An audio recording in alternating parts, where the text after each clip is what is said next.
नांदगाव तालुका कुडाळ जिल्हा सिंधुदुर्ग आम्हाला बकवास साथ करता येते सन्माननीय बकवास विशारद बाबू खडपकर, त्याचप्रमाणे तबला साथ करता येते ऋषी तांबणेकर आणि आज आम्हाला प्रतिस्पर्धी म्हणून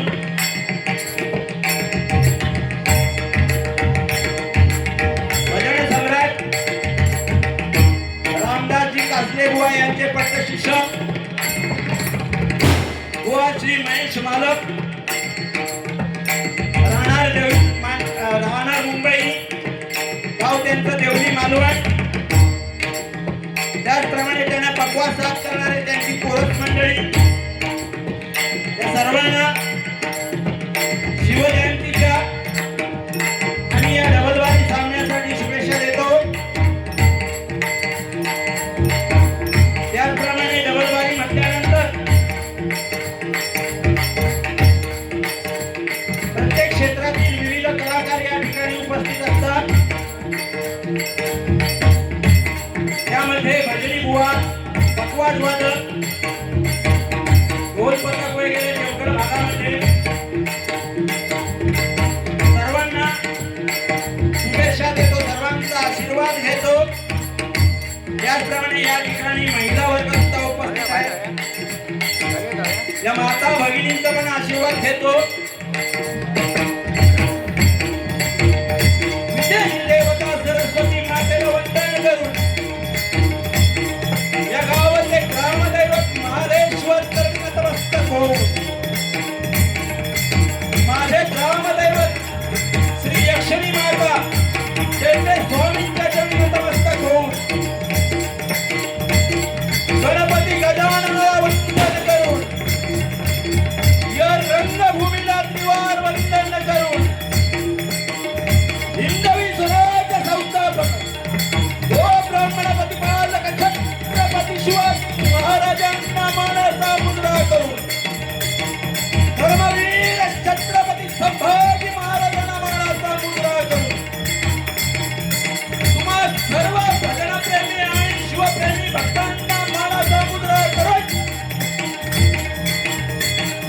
आमचे वडील कैलासवासी शांताराम यांचे पुण्य स्मरण करून या डबलवारीच्या रीतिरिवाजाप्रमाणे माझ्या पहिल्या भजनाला सुरुवात करतो. मंडळी आशीर्वाद द्यायचा आणि आपलं मनोरंजन करून घ्यायचं. जय हिंद जय महाराष्ट्र, जय हिंद जय महाराष्ट्र, जय हिंद जय महाराष्ट्र.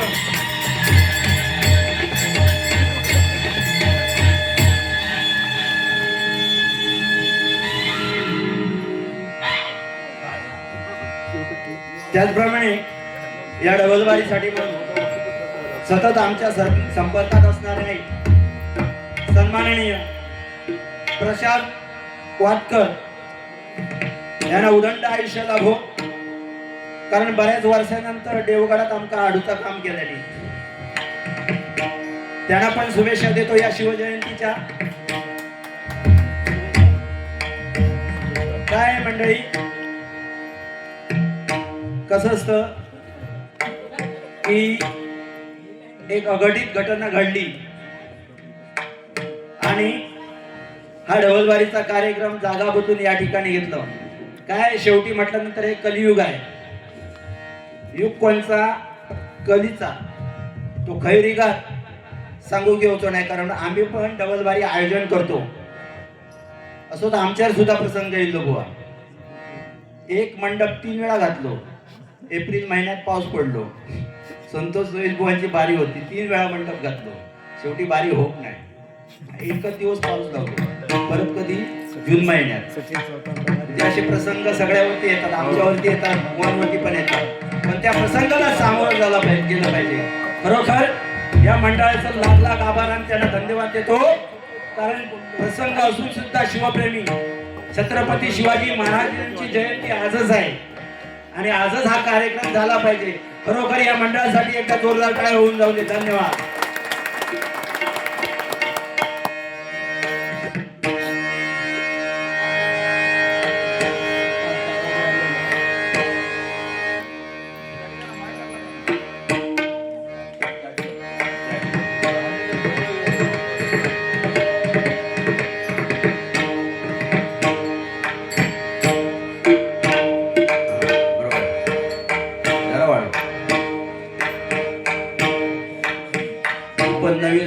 माहिती आहे, पण त्या अजित पवाराच्या पायलटापेक्षा चांगला काम करतोय.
मंडळी, योगायोग चांगला आहे.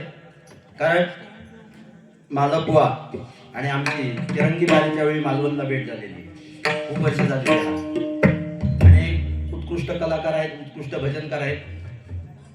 त्यावेळी तिरंगी बारीमध्ये जरा काय कमी ऐकायला मिळालेला, पण आज त्यांच्याकडसून भरपूर अपेक्षा आहेत. कारण मुंबईसून ते येतात, भजन करणार 100% खात्री आहे मला.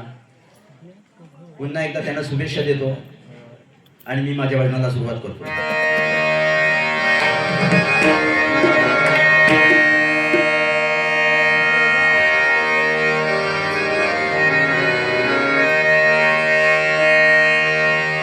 काय झालं, पहिल्यांदा सांगतो की आवाज जरा प्रॉब्लेम आहे. कारण 22 किलोमीटर आमच्या इकडनं रांगणागड आणि त्या गडाच्या पायथ्याशी जाऊन सकाळी पहाटे 4 वाजता शिवज्योत घेऊन जवळजवळ 2-3 किलोमीटर धावतोय. कारण आम्ही शिवप्रेमी, त्याच्यामुळे आज जरा आवाजावर परिणाम झाला. आणि घोषणा द्वारा छत्रपती शिवाजी महाराज की. बुवा म्हटल्यानंतर माही घातात तिथं तुमका माहिती आहे, जरा आवाजावर जरा परिणाम झाला.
भोग कशा पाही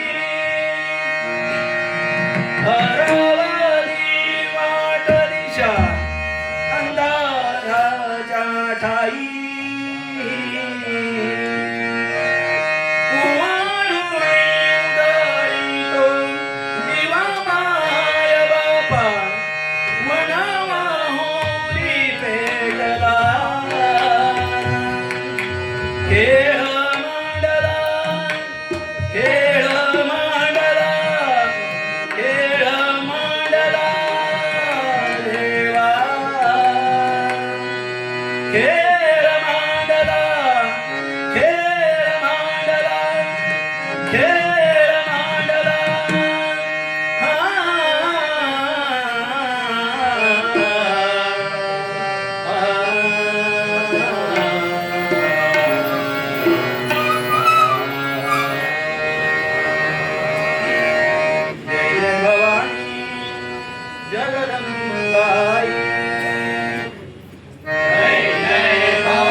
मालपुआ की पंच महाभूतांचा अधिकारी श्री समर्थ वेतोबा महाराज की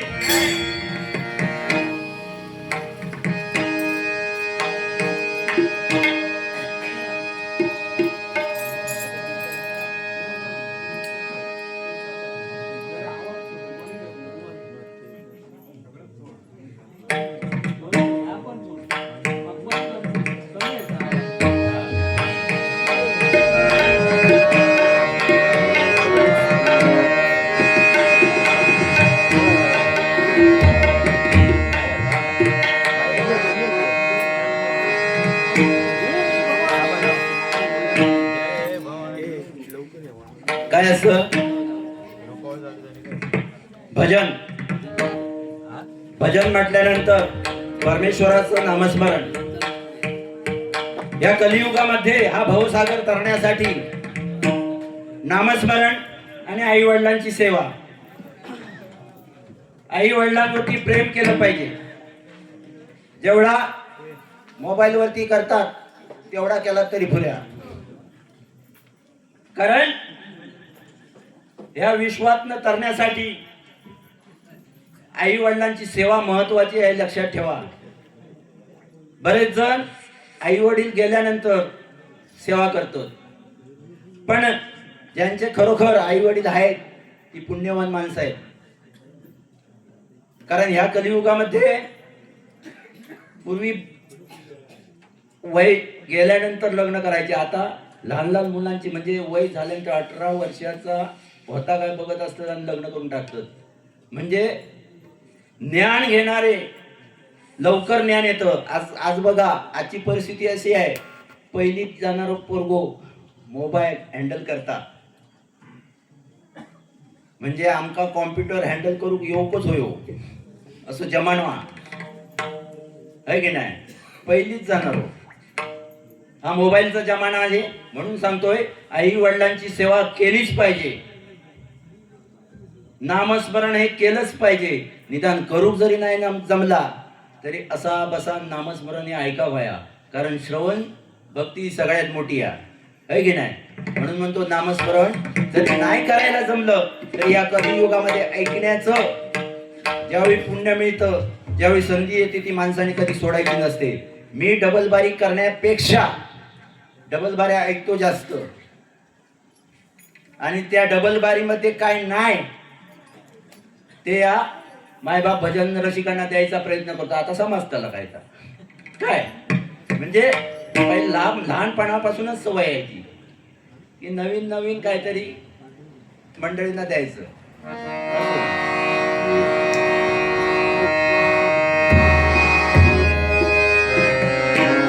काय हा रंगमंच आहे बुवा, आणि ह्या रंगमंचावरती कलाकाराने आल्यानंतर संधीचं सोनं करायचं असतं.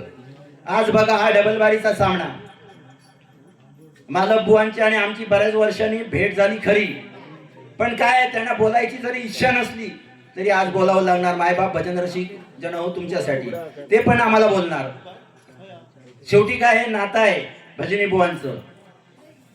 ह्याच्यात पण अजून बरीच फुटं असं पुढे पुढे गजाराम मध्ये सांगतोय तुम्हाला. पण असो, भजनाला सुरुवात करतोय कारण विलंब झालाय. फास्ट भजन घ्यायचं.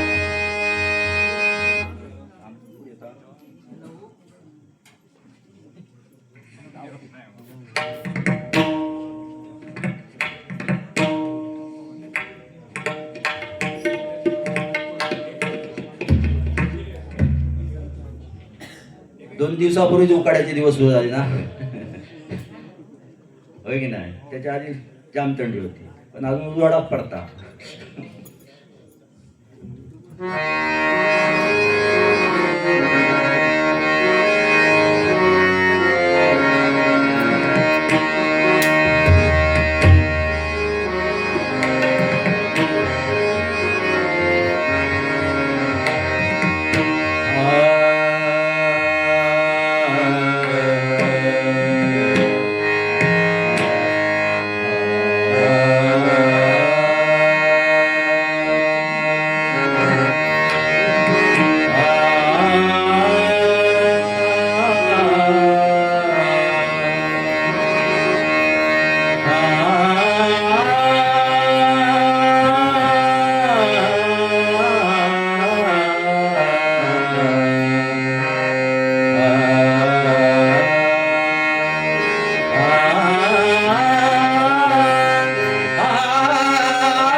बघा, यामध्ये या कलियुगात मागासपासून सांगतोय कलियुग कलियुग काय आहे मंडळी. या कलियुगामध्ये समाधान महत्वाचं आहे. माणूस कितीही पैसे कमवले तरी समाधानी आहे काय नाही. जितको पैसो कमाईत तितको परत डॉक्टरा गाली पण माणूस समाधान नाही. पण जनावरा बघावं काय कमाईतात काय काही एक नाही माहीत काहीतरी गडबड करता काय कमावण्यात नाही जनावरा पण ती उपाशी मरतात काय नाही मरत. या कलियुगात परिस्थिती तशी काय सत्ययुग त्रेतायुग द्वापारयुग आणि कलियुग. सत्ययुगाचा जर अभ्यास त्रेतायुगातल्या लोकांनी केलो असतो वाईट आचरण केला असता तर रामायण घडला नसता. या त्रेतायुगाचा अभ्यास जर द्वापार युगातल्या लोकांनी केलो असतो तर महाभारत घडला नसता.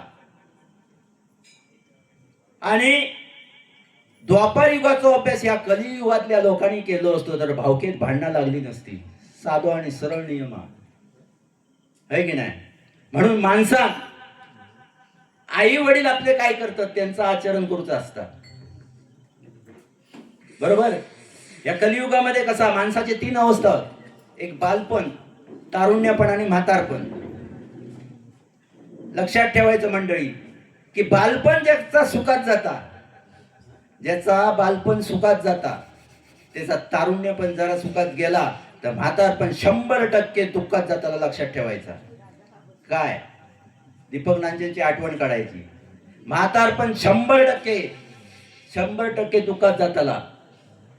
आणि बालपण जर कष्टात गेला तारुण्यपण जर कष्टात गेला तर म्हातारपण 100% सुखात जाताला. हे गॅरंटी काय 100%. कारण परमेश्वराने या 3 अवस्था निर्माण करून ठेवल्या आणि ह्या 3 अवस्था कोणाच्याही सुखात जात नाही. असो माणूस सदा सुखी या जगाच्या पाठीवर कोण नाही. लक्षात ठेवा सदा सुखी माणूस या जगाच्या पाठीवरती कोण नाही. म्हणून बालपणीच लहान मुलांनी कष्ट केले पाहिजे आणि आई वडिलांनी त्यांच्यावरती संस्कार केले पाहिजे. मुलांनो अभ्यास करा कष्ट करा तर त्यांचं म्हातारपण चांगलं जाणार. बघा काय आज या ठिकाणी डबल बारी आहे की नाही. पण या डबल बारी मध्ये भजनाची सुरुवात आमच्याकडे आहे. म्हणजे कसं आम्ही काय जास्त बुवांना बोलू शकत नाही. म्हणजे आमची कळ बुवानी काढलीच पाहिजे काढलीच पाहिजे माझं मत आहे बरोबर. काय बुवा खरोखर जरी मंडळी कमी असली तरी त्याने उद्या आठवण काढली पाहिजे. वा मालक बुवा आणि नांजे बुवा जोडी मस्त है की नाही. आणि 100% आपलं मनोरंजन करणार. मला माहित आहे आली आधी बुवा बोलतात आम्ही पण काय कमी नाही. परमेश्वराचे कृपेने छत्रपती शिवाजी महाराजांचे कृपेने है की नाही. काय माणसाने बोलताना बघताना बसताना आणि निर्णय घेताना चुकलं नाही पाहिजे. काय झालं बोलताना द्रौपदी चुकली. आंधळ्याची पोरं म्हणाली कोणाला कौरवांना. त्याचा परिणाम काय झाला महाभारत घडला. बघताना सीता चुकली. अयोध्येचो राजा आपलो पती अयोध्येचो राजा सगळी धन दौलत असताना सुद्धा सोनेरी काळवीट टीका घाली दिसला आणि तिचे मोह उत्पन्न झालो. त्याचा परिणाम काय झालो सगळ्यांना माहिती आहे. बसताना दुर्योधन चुकलो. श्रीकृष्णाच्या डोक्यावर जाऊन बसलो. डोक्याच्या वरची वरच्या बाजू आणि अर्जुन पायाकडे बसलो. काय मिळाला महाभारतात काय मिळालं नाही पदरात त्याच्या. निर्णय घेताना धर्म चुकलो. द्रौपदीने सांगितलेला होता आणि कुंतीने की दूध दूध खेळा नको तरी पण तो खेळलो. आणि दूध खेळताना तिसऱ्या कोणा घेऊ नको तरी पण त्याने शनी आपल्या शकुनी मामाक चान्स दिल्या. काय परिणाम झालो हरलो. आणि भीष्म डोळे झाकून निर्णय घेतल्या. डोळे झाकून काय म्हटले भीष्मा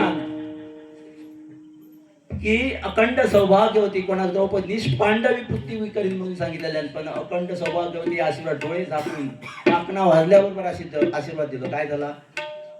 प्रतिज्ञा भंग झाली. म्हणजे माणसाने बघताना बसताना कुठलाही निर्णय घेताना 4 वेळा विचार केला पाहिजे. या कलियुगामध्ये काय आपला बरा करणारे पण लोक होत आणि वाटोळा करणारे पण लोक होत. ते बरा करणारे खायचे होत आणि वाटोळा करणारे खायचे होत ते समजण्यासाठी नामस्मरण केलं पाहिजे. भक्ती करून काय पैसो मिळायचो नाही, पण चांगला काय आणि वाईट काय त्या जर माणसात पटकन समजावा तर भक्तीच करू गई, नामस्मरण करू गया. त्याच्यातनं बरोबर परमेश्वर मार्ग काढून देता है की नाही. बघा बुवा,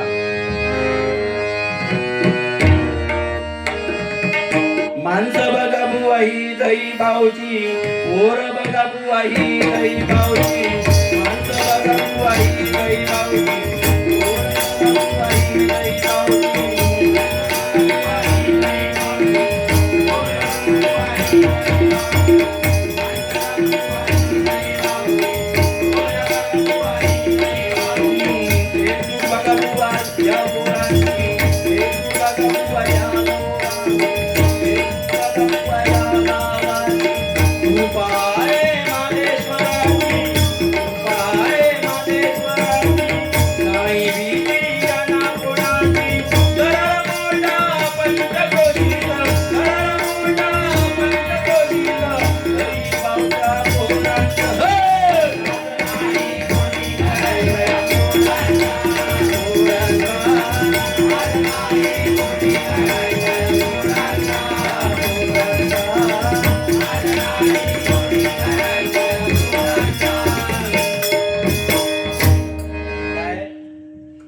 एवढ्या गावामध्ये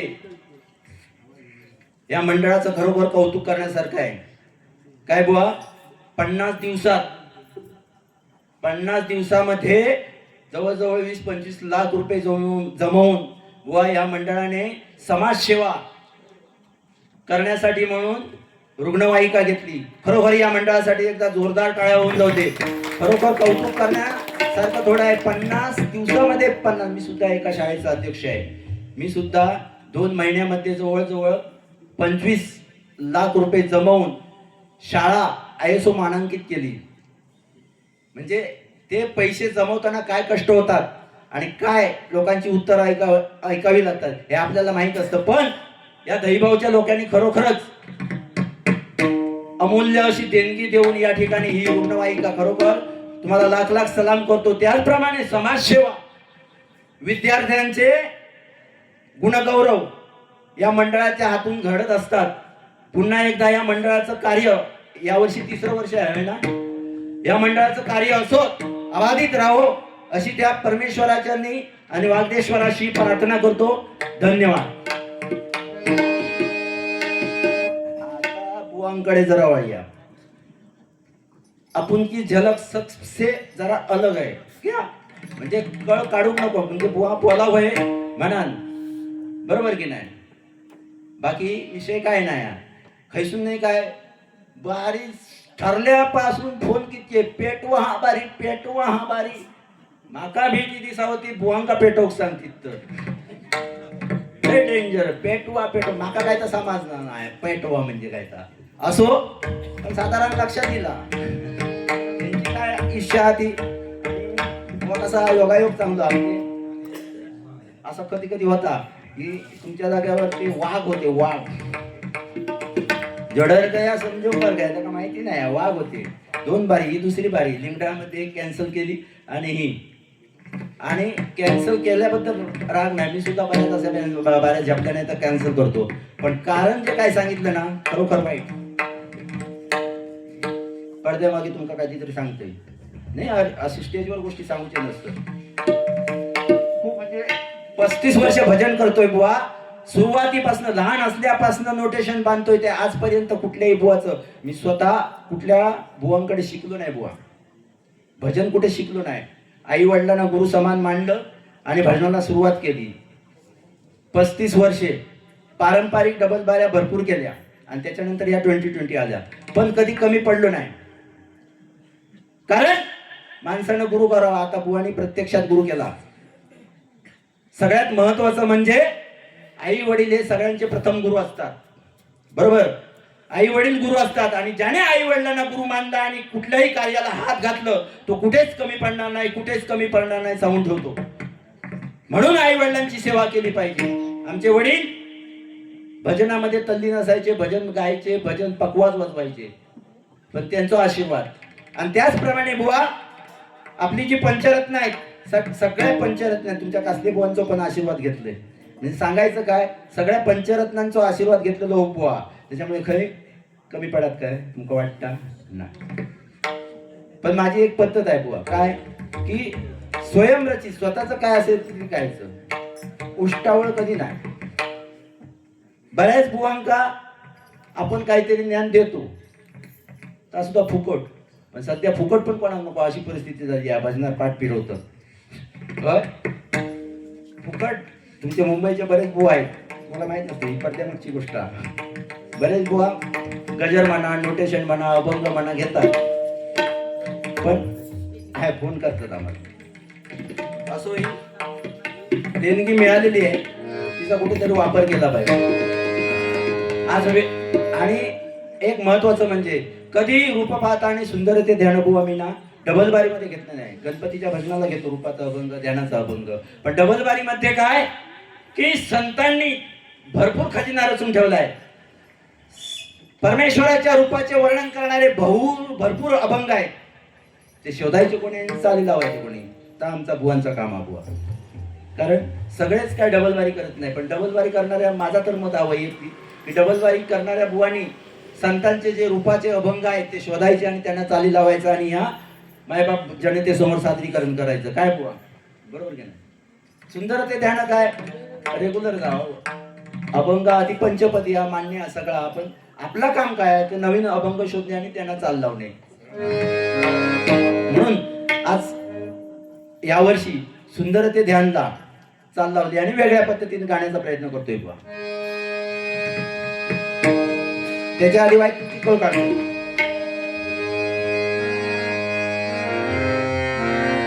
तुमच्या चिकण्या रुपड्याला, तुमच्या चिकण्या रुपड्याला मन चोरून पाहतय. तिला तर झाप झुपूक झाप झुपूक झाप झुपूक, तिला तर झाप झुपूक झाप झुपूक झाप झुपूक. पेटाऊट सांगते मॅडम पेटायचं कटावाया.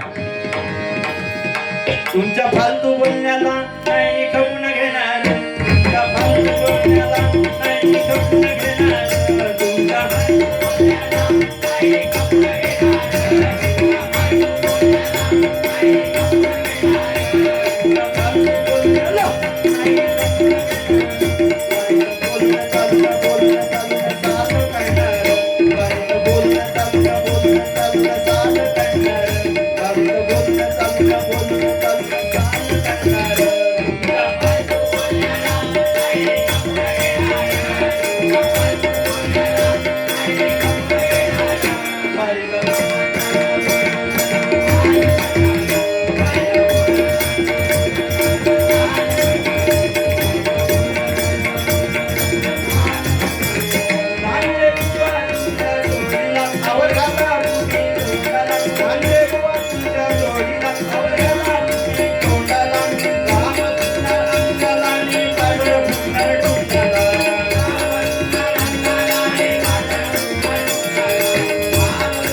अच्छा दूध कौन सा जिसमें मिलती है भलाई, सोच समझ कर बात करना बुआ, उसमें तुम्हारी है भलाई। शेर शायरी में बड़े होंगे आप बुआ, शेर शायरी में बड़े होंगे आप, आज तुम्हारे सामने खड़ा है तुम्हारा बाप।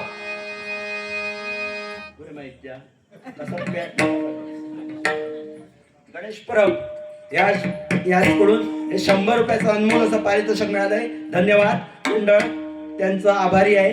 काय बुवा ही जलगा आणि या लोकांसाठी या तुमच्यासाठी नाही, मी तुमका काही एक तोंडात बोलणार नाही, बोललंय का काही एक बोलणार नाही आणि बोलायचंही नाही, पण तोंडात काय असेल तर याप्रमाणे बरोबर की नाही। आज माता भगिनी जमले 1500 रुपये मिळतात मा, तुमका गरज होती नाही तरी पण देतात, फुकटचा मिळाला घ्यायचा, पण ते असे बुवा की आयुष्यात आपल्यासाठी कधीच काय मागूचे नाही। मागतात तुम्ही नाही, आई मागतोय नाही, काय दिवसा असा आता आमच्या हँका द्या देवा पावलोस तर धन दौलत काय असा ती आमका नको, आमच्या हँका द्या, त्यांच्यापासून कशी घेऊची मग मी बघतो असं गंमत म्हणून काय बोललोय मी, ज्ञानाचा अभंग येतो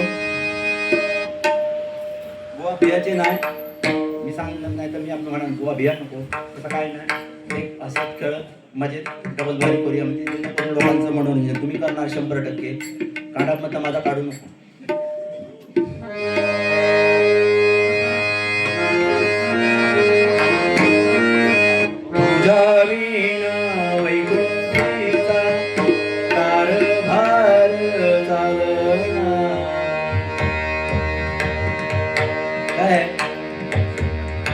वेगवेगळ्या पद्धतीत वेगवेगळं सादरीकरण करायचं, नाहीतर रोजचा असा तुझ्या वीणा वैकुंठीचा कारभार चालना, एकल्या विठुरायाला संसार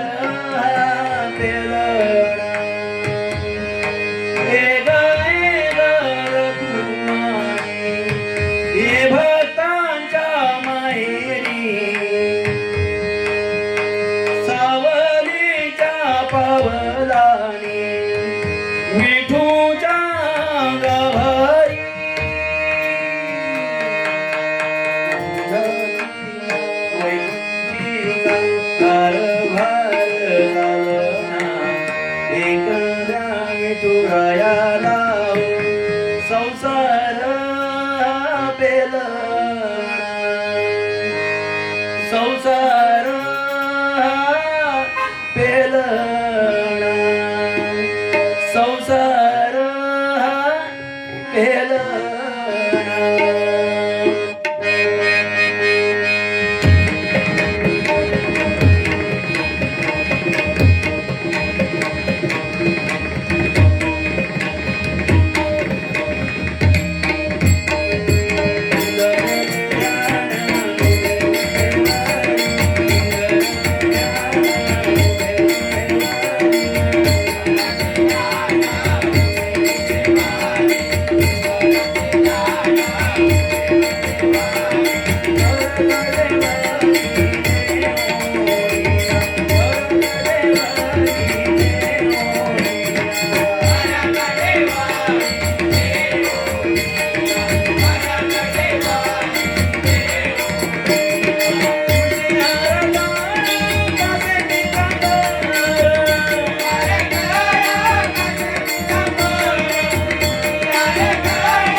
उठलो होय स्टॉप